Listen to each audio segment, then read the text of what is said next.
बुलंदशहर की जिला महिला समिति सिर्फ एक संस्था नहीं, बल्कि ताकत और टकराव की कहानी है। यहाँ दशकों से एक नियम चलता आ रहा था कि इस समिति की जो अध्यक्षा होंगी वो जिला अधिकारी की पत्नी होंगी। इसको लेकर ना कोई चुनाव होने थे, ना किसी सहमति पर लोगों को आना था जो इसके मेंबर्स थे।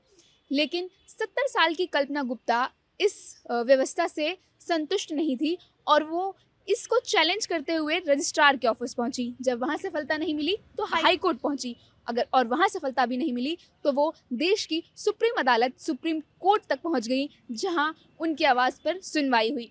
सुप्रीम कोर्ट ने इस पूरे मामले को सुना और उत्तर प्रदेश सरकार को एक बिल जारी करने का आदेश दिया, जिसमें ये कहा जाना था कि जिला अधिकारी की पत्नी को इस तरीके का कोई भी अधिकार ऑटोमेटिकली नहीं मिलेगा कि वो इस तरीके की समिति की अध्यक्षा बन जाएं।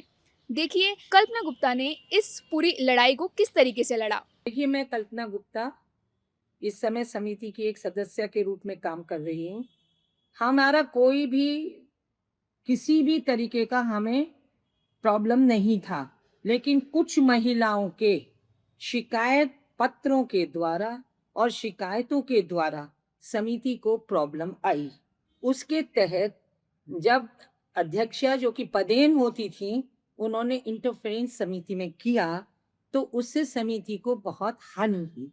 अतः हमें कानून का सहारा लेना पड़ा, क्योंकि जब हमारी बात नहीं सुनी जा रही थी, एक तरफा जो शिकायत करने वाली 6-7 महिलाएं थी, उन्हीं के पत्रों के द्वारा केवल कार्यवाही की जा रही थी और समिति को अनायास बंद कर दिया गया। तो हमारे को कानून का सहारा लेना पड़ा और अब तो हम अपने सर्वोच्च माननीय सुप्रीम कोर्ट के तहत कार्यरत हैं और हम उनके आभारी हैं कि उन्होंने हमारी पीड़ा को सुना और उन्होंने इस पक्ष की तरफ ध्यान दिया और बहुत निष्पक्ष फैसला उन्होंने किया। मैं आपसे यही कहना चाहूंगी कि प्रशासन, हमारे को कोई प्रशासन से गिला नहीं है, लेकिन जब प्रशासन ने हमें मौका नहीं दिया और हमें नहीं सुना, तब हमें अंतोगत्वा सहारा कानून का लेना पड़ा। और मैं फिर आपसे दोबारा कहूंगी कि हम अपने कानून, अपने सर्वोच्च न्यायालय के बहुत आभारी हैं, स्पेशली हम अपने सीजीआई जिन्होंने ये फैसला सुनाया है। समिति की सारी मेंबर्स और पूर्ण समिति की लेबर भी इससे बहुत खुश है, हर्षोल्लासित है और हम कहेंगे इस तरीके का बिल शीघ्र पारित होना चाहिए। बाकी हम उनके आदेश का पूर्ण तौर पर पालन करेंगे। एक मैं ये सवाल पूछना चाहती हूँ आपसे कि ये जो आपने बताया कि नॉन गवर्नमेंट संस्था है जो आप चला रही हैं, ऐसे में जो डीएम की वाइफ्स थी उनका जो इंटरफेरेंस था वो किस तरीके से समिति के काम में बाधा बन रहा था? समिति के बाधा मैंने आपको अभी बताया, बाधा इसलिए बना था कि वो जो लोग उनसे जाके शिकायत करती थी और वो इंटरफेरेंस किया उन्होंने, तो सभी तरीके से जब एक पक्षीय हो जाती थी एक पक्षी हो जाती है। मैंने आपको पहले ही कहा, मैंने कहा ना, अगर वो दोनों पक्ष का बराबर साथ देती तो शायद कोई रास्ता निकलता, लेकिन मुझे नहीं मालूम कि ऐसा क्यों हुआ। मैं उनके लिए कोई कमेंट नहीं करना चाहूंगी और मैं केवल यही कहना चाहूंगी कि जब आदमी, देखिए, जब आदमी थक जाता है तो उसे केवल कानून का सहारा नजर आता है और हम कानून गए, हम कहते हैं हमने कानून गए क्योंकि मेजॉरिटी हमारे साथ थी। इस लड़ाई का असर सिर्फ कागजों तक सीमित नहीं रहा, इसका असर समिति के अंदर भी देखने को मिला। समिति के अंदर दो गुट बन गए।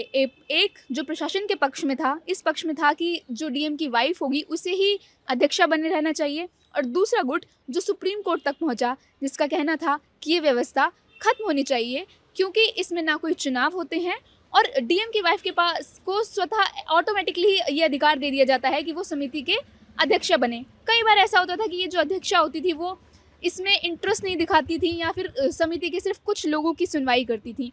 इसको लेकर समिति का एक दूसरा गुट भी है जो सुप्रीम कोर्ट वाले गुट के साथ इत्तेफाक नहीं रखता है। था कि ये एक मीटिंग बुलाती और सबको अवगत कराती।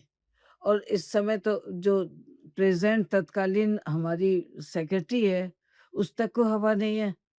जब वहां से ऑर्डर आने शुरू हो गए हैं, तब पता चला है कि सुप्रीम कोर्ट में केस चल रहा है। और हम लोग ऐसे होता है, सुप्रीम कोर्ट सबसे बड़ी अदालत है, उसे तो और उन सुप्रीम कोर्ट के वकील को भी कहा है तुम लोगों ने कि भाई हम लोगों को छोड़ दिया और ये एक तरफा लड़ रही है और वहां से एक तरफा डिसीजन होके आ रहा है। नहीं, कोर्ट में ये दिखाया है इन्होंने कि पूरी महिला समिति साथ है, जबकि पूरी महिला समिति साथ नहीं है। धोखाधड़ी। इस पूरे मामले में प्रशासन का तर्क अलग है। प्रशासन का कहना है कि इस समिति में किसी प्रशासन के व्यक्ति का होना इसलिए भी जरूरी है क्योंकि समिति की जमीन और संसाधनों का गलत इस्तेमाल किया जा सकता है।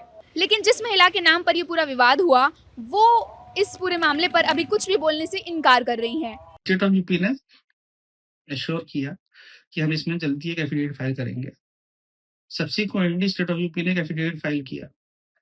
उस एफिडेविट में उन्होंने ये बोला कि स्टेट ऑफ यूपी जो है बहुत जल्दी एक बिल टेबल करने वाली है विधानसभा में, जिसमें कि इस तरह के प्रोविजंस को हटाया जाएगा।